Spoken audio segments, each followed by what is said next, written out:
Si vous avez loupé les épisodes précédents, voilà ce qu'il s'est passé. Ça fait 1 an qu'on est séparés, on a été tous les 3 au rendez-vous avec la maîtresse. C'était super, ça avait l'air normal. Dans cet élan, je lui ai demandé si le mois prochain il voulait bien essayer de faire un enfant.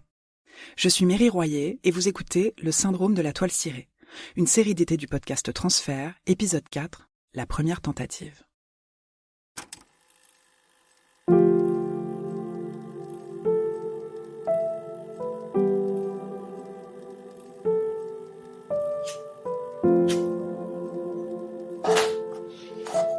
Ça fait longtemps un dimanche soir. Pourtant les week-ends sont assez classiques, assez les mêmes. D'ailleurs c'est assez agréable. Que tout revienne un peu dans l'ordre. Enfin, dans un ordre.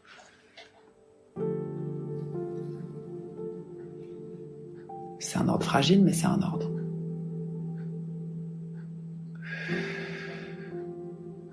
On a été chez Colombe aujourd'hui. Elle est marrante. Elle est drôle, cette femme qui est ma mère. En fait, c'est fou. C'est ce que je disais à Mika tout à l'heure. Mika me demande souvent quelles sont les différentes formes d'amour, mais sûrement qu'elle me demande ça parce que j'explique l'amour de manière... pour moi, il y a différents types d'amour, donc c'est sûrement pour ça qu'elle me demande, qu'elle veut des précisions, et donc elle me force un peu, elle m'incite, ça m'encourage à mettre des mots sur des trucs auxquels j'avais jamais pensé avant. Et donc, on parle souvent de l'amour inconditionnel d'une mère, et j'essaye de lui dire qu'il faut faire attention, même si en tant qu'enfant c'est difficile, parce qu'on part du principe que cet amour, il est là, et il bougera pas, et c'est vrai, il est là, et il bougera pas. Mais il faut y faire attention parce que le cœur d'une mère est fragile. Je lui dis toujours, c'est un chamallow, le cœur d'une mère. Il est gros, il est gonflé, il est sucré, il est doux, mais c'est fragile, les chamallows. Et aujourd'hui, elle m'a demandé, avant de se coucher, là, elle voulait savoir si j'aimais plus ma mère ou elle. C'était pas comme ça, c'était un truc un peu de hiérarchie, mais c'est ta mère d'abord, ou c'est moi, je sais plus vraiment comment elle l'a formulé. En revanche, je me souviens bien de ma réponse. C'est que je lui ai dit qu'avant de devenir mère, j'avais pas mesuré la chance que c'était de recevoir l'amour d'une mère. Et quand je suis devenue mère, grâce à elle, grâce à Mika, et que je l'ai tenue dans mes bras, j'ai évidemment ressenti l'amour immense. C'est presque indescriptible, l'amour que tu ressens quand tu portes ton enfant dans tes bras la première fois. Il n'y a pas de mots. Mais en la tenant dans mes bras, j'ai aussi compris tout l'amour que ma mère m'avait donné. J'ai compris quoi. Cet amour inconditionnel, sans limite. Parce qu'en l'ayant dans mes bras, je savais que je lui donnerais de l'amour sans limite. Et alors, à partir de ce moment-là, le regard que j'ai eu sur ma mère a complètement changé. Complètement changé. Je la regardais plus avec des yeux de petite fille qui en veut plus et qui comprend pas pourquoi on dit qu'on doit arrêter de jouer et qu'il faut aller prendre sa douche. En gros, quoi. Je la regardais avec les yeux d'une femme qui mesure la chance que c'est d'avoir avancé dans la vie avec cette puissance d'amour derrière soi. J'ai toujours vu ma mère comme une locomotive. Mais c'est pas vrai, en fait. Elle a fait de moi sa locomotive et elle poussait derrière. Elle m'a encouragée, elle m'a donné tout. Et donc aujourd'hui, à 40 piges, de retrouver ma mère et de discuter même 10 minutes, parce que Mika nous laisse pas beaucoup de temps, parce que Mika veut sa grand-mère. Et je comprends. On rit, on se comprend, tout de suite ça marche, quoi. Tout de suite ça marche. Là où pendant des années avant, je trouvais que ça marchait pas, je comprenais pas, j'étais en compète avec elle, je voulais lui prouver des trucs. Et elle voulait juste maintenir le cadre et dire qu'elle était là et qu'elle allait pas changer, quoi. Et maintenant, je comprends. C'est fou de comprendre ça. Ça change la vie, en fait. Ça a changé ma vie. Ça m'a apaisée. Mais comme j'avais l'habitude d'être en colère, d'être une tempête permanente, d'être en tempête permanente, je foutais la merde dans la mer. Elle essayait d'être calme et je faisais souffler le vent, je faisais monter les vagues. Voilà. Et du coup, je m'étais habituée à ça. À être tout le temps dans « je veux prouver », dans l'insolence, en ayant absolument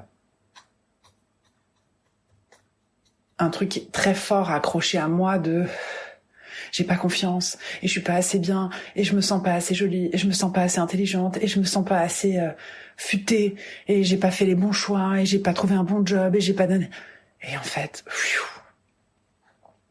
tac, j'ai shifté, j'ai basculé dans un nouveau monde en devenant mère et là, j'ai compris qu'en fait tout était à sa place. Et j'ai dû me déshabituer à être en colère.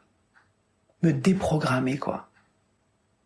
En même temps, l'avantage, je dois dire, c'est que cette déprogrammation,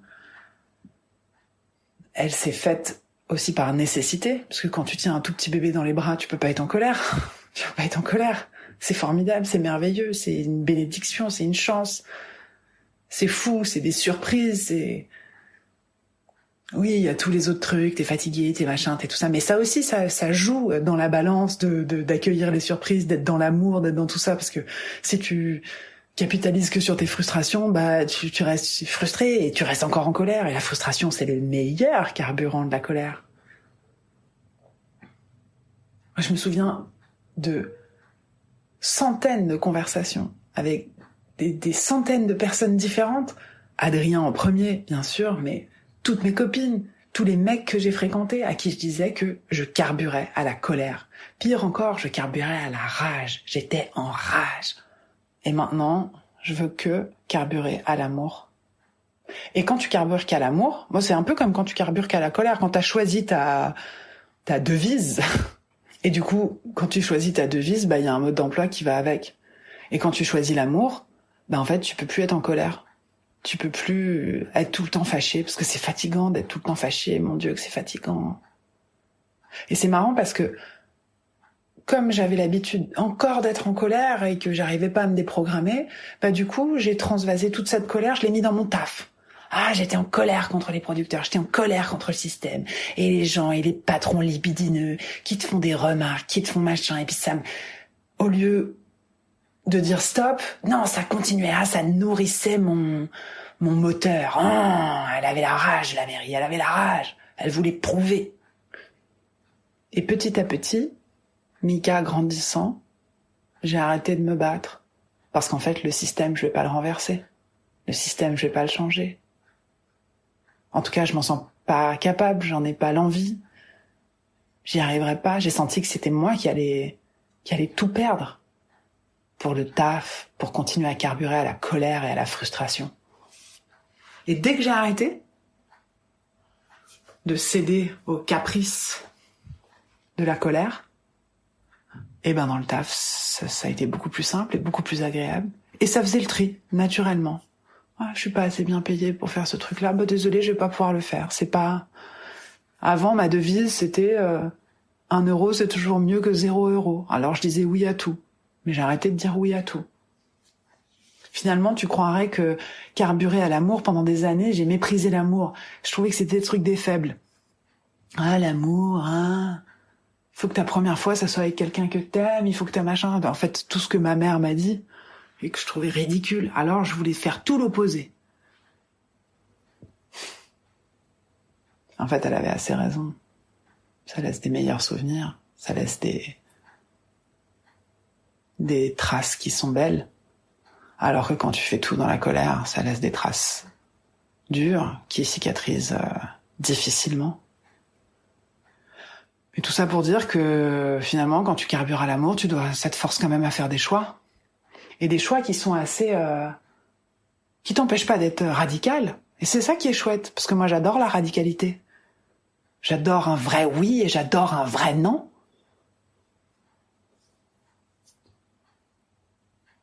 Je suis pas une meuf de l'entre-deux.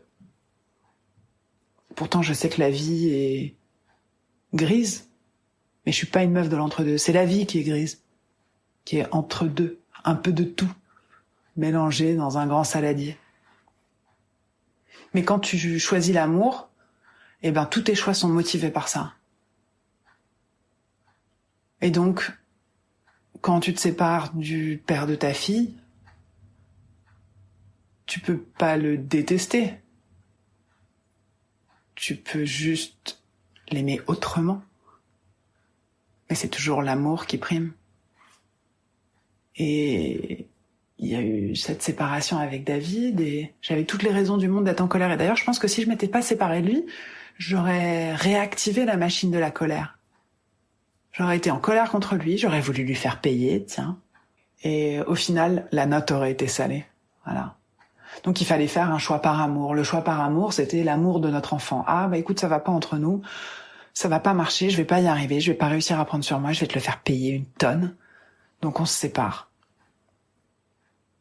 Et en fait, en se séparant et en prenant un peu de recul, ouais, la colère a essayé de revenir, elle a essayé de motiver mes choix, mes gestes, mais je la trouvais disgracieuse. Je la trouvais plus en adéquation avec celle que j'étais devenue.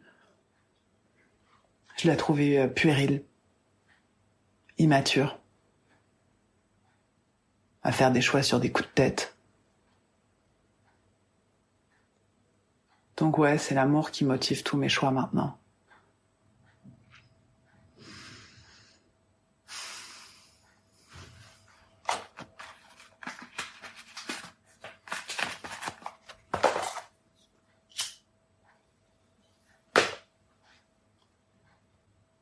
La semaine prochaine, je dois avoir mes règles. Et donc, à la fin de mes règles, une semaine après, j'ovule. Ça tombe un 1er avril. A priori. Je pense que ce mois-ci, on va essayer avec David. Je suis un peu intimidée à l'idée d'essayer. Et en même temps, j'ai hâte. Parce que j'ai envie de sortir de l'hypothèse et de mes raisonnements dans ma tête et de mes plans sur la comète. Voilà. J'ai envie d'aller dans la matière, j'ai envie qu'on essaye et qu'on voit si c'est réel. Et j'ai envie de voir si ce que je me raconte, c'est vrai. Quand je dis ça, c'est que, genre en gros, j'ai envie de savoir si l'amour que je ressens pour David et qu'il ressent pour moi, et est-ce que c'est réel et c'est suffisant pour qu'on puisse réussir à faire un enfant? Parce que je pense toujours à ce truc, oui, bien sûr, grâce à toutes les bliss stories que je monte, je sais que on peut faire des enfants de 1000 manières différentes. Ce à quoi j'avais pas du tout accès avant, j'étais assez basico-basique. Et maintenant, je sais qu'on peut faire des enfants de plein de façons différentes, entre autres avec une pipette de Doliprane et sans rapport sexuel surtout. Et ce que j'entends, à chaque fois, c'est qu'il y a une tonne d'amour. Une tonne d'amour. C'est pas obligé d'être avec un rapport sexuel, c'est pas obligé d'être avec une personne avec qui tu vis, c'est pas obligé... Rien, il n'y a pas d'obligation tant qu'il y a de la volonté, tant qu'il y a un désir immense d'accueillir la vie. J'aimerais beaucoup que les histoires que je me raconte soient réelles, tout simplement. Qu'elles se traduisent dans le réel. Qu'elles sortent de ma tête pour exister en vrai.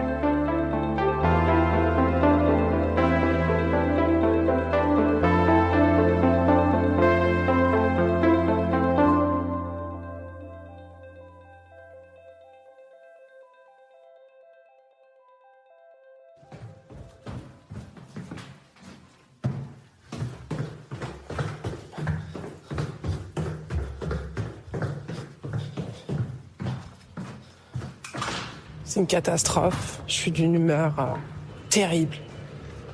3 jours que je fais ces tests d'ovulation avec ma première pisse du matin. Et j'ai jamais un fucking smiley. Je suis en train de me mettre en parano, genre en mode, mais vais-je être en pic d'ovulation? Est-ce que mon ovulation est déjà passée? Vais-je devoir attendre encore 1 mois? Ou est-ce qu'il faut que je sois patiente et ça sera demain matin? En plus, j'ai eu genre un peu de sang ce matin, donc je comprends pas.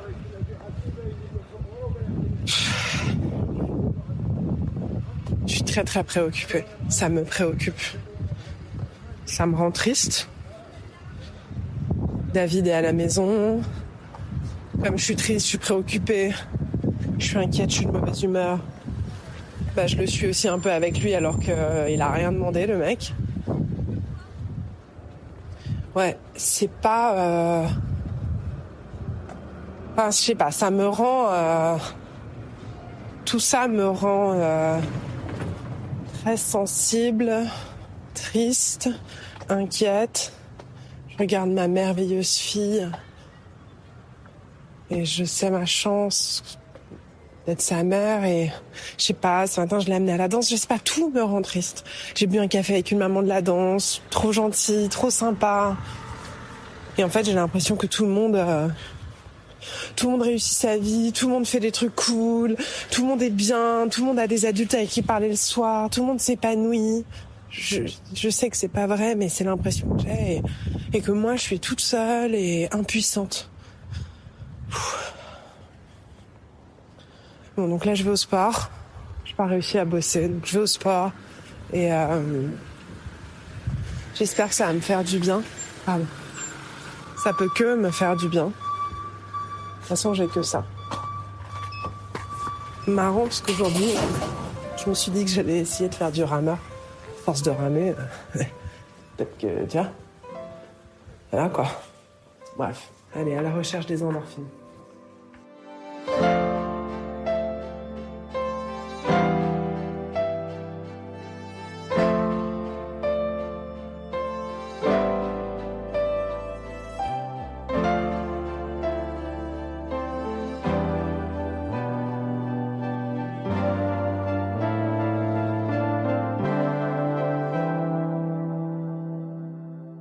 J'arrive plus trop à faire d'enregistrement ces derniers jours.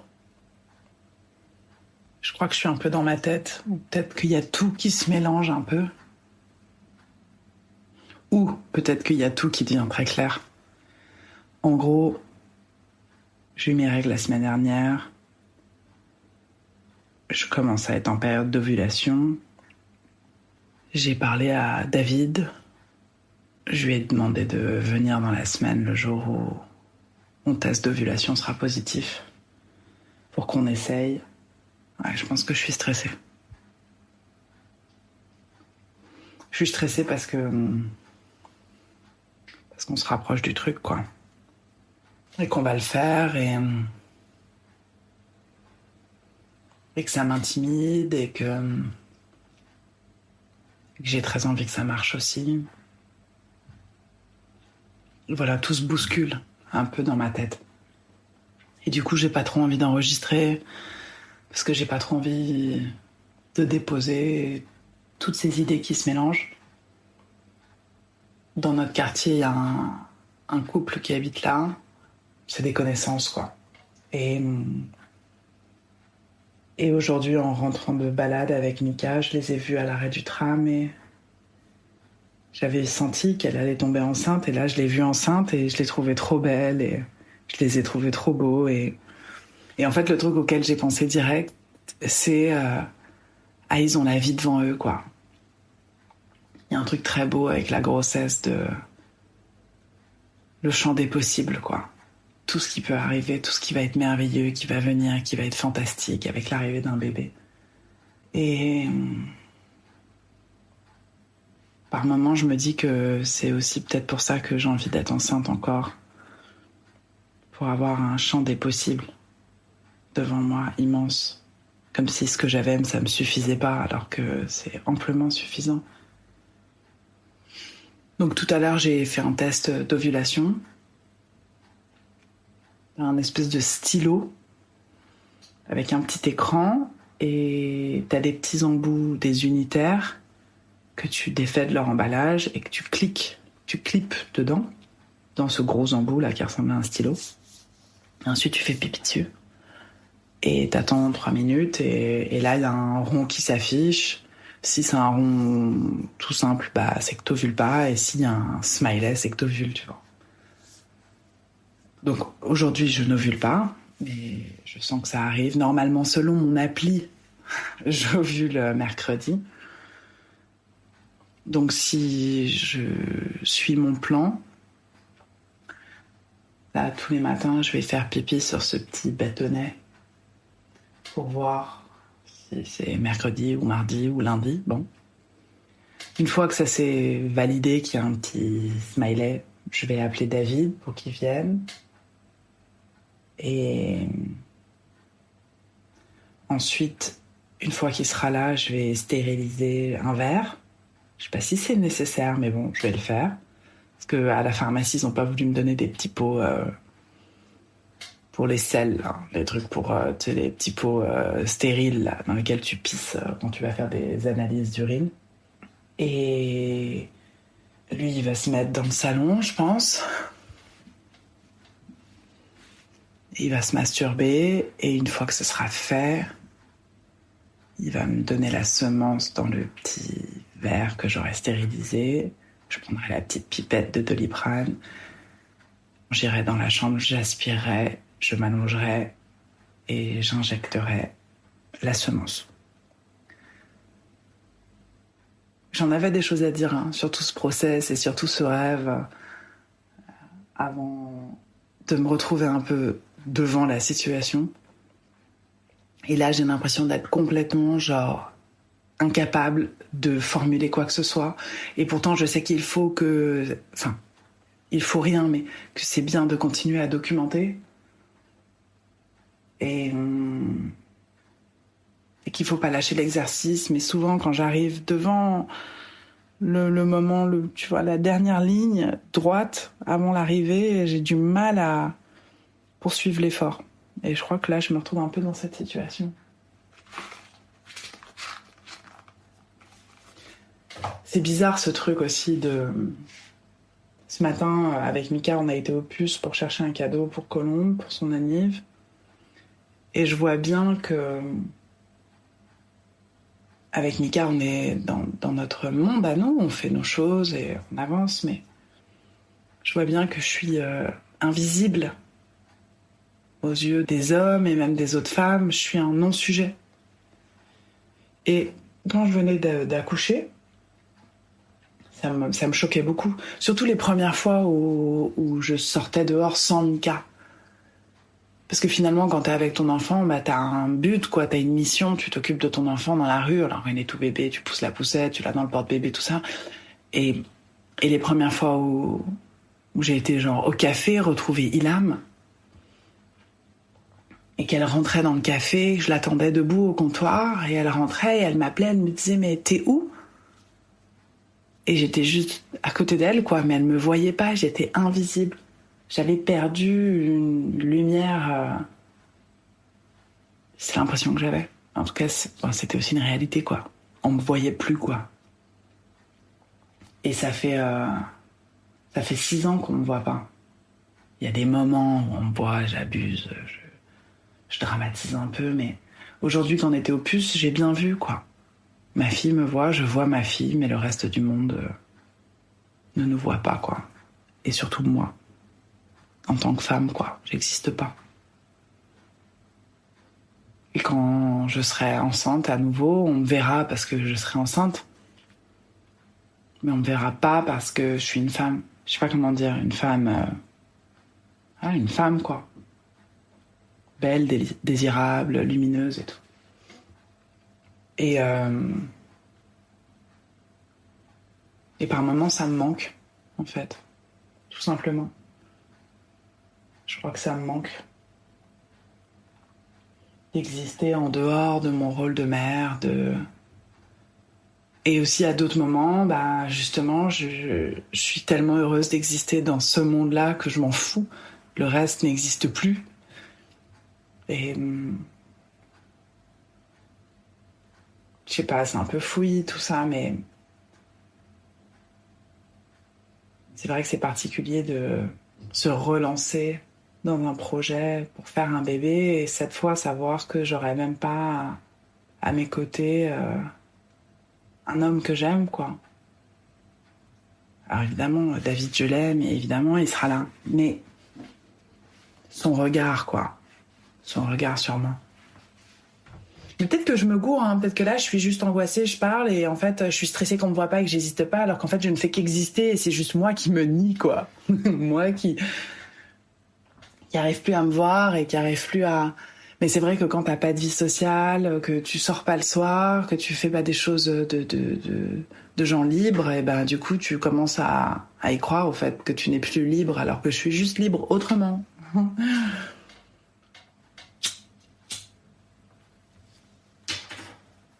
On est passé à l'heure d'été, ce week-end, et avec les soirées qui s'étirent et le soleil qui se couche plus tard, ben, ce soir, ça m'a manqué de pouvoir parler avec un adulte, et de rêver ensemble.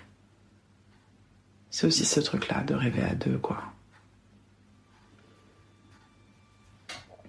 Et en même temps, avec ce projet de faire un nouvel enfant, avec David, bah forcément, on sera amené à beaucoup plus parler, à beaucoup plus interagir, et ça me fera du bien, je pense. Mais bon, je sais pas, tout ça est... Je sais pas, bouleversant. Voilà, bouleversant. Donc je suis un peu paumée ce soir, mais ça ira mieux demain.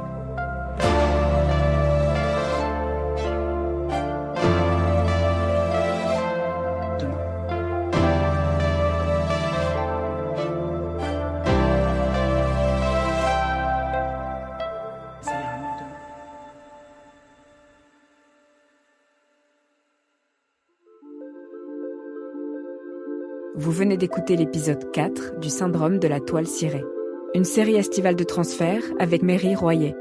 Transfert est un podcast produit par Slate.fr. Direction et production éditoriale, Sarah Koskiewicz et Benjamin Septem-Ours. Chargé de post-production, Mona Delahaye. Prise de son, Mary Royer. Musique originale, Nicolas Mollet. Habillage musical, Benjamin Septem-Ours. L'introduction est écrite par Sarah Koskiewicz et Benjamin Septem-Ours.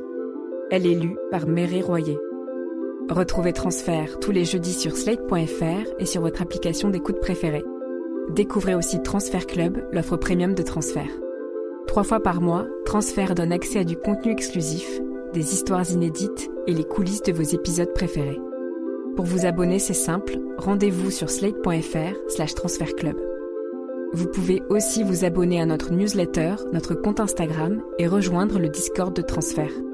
Toutes les informations nécessaires sont disponibles dans la description de l'épisode. Pour proposer une histoire, vous pouvez nous envoyer un mail à l'adresse transfert@slate.fr.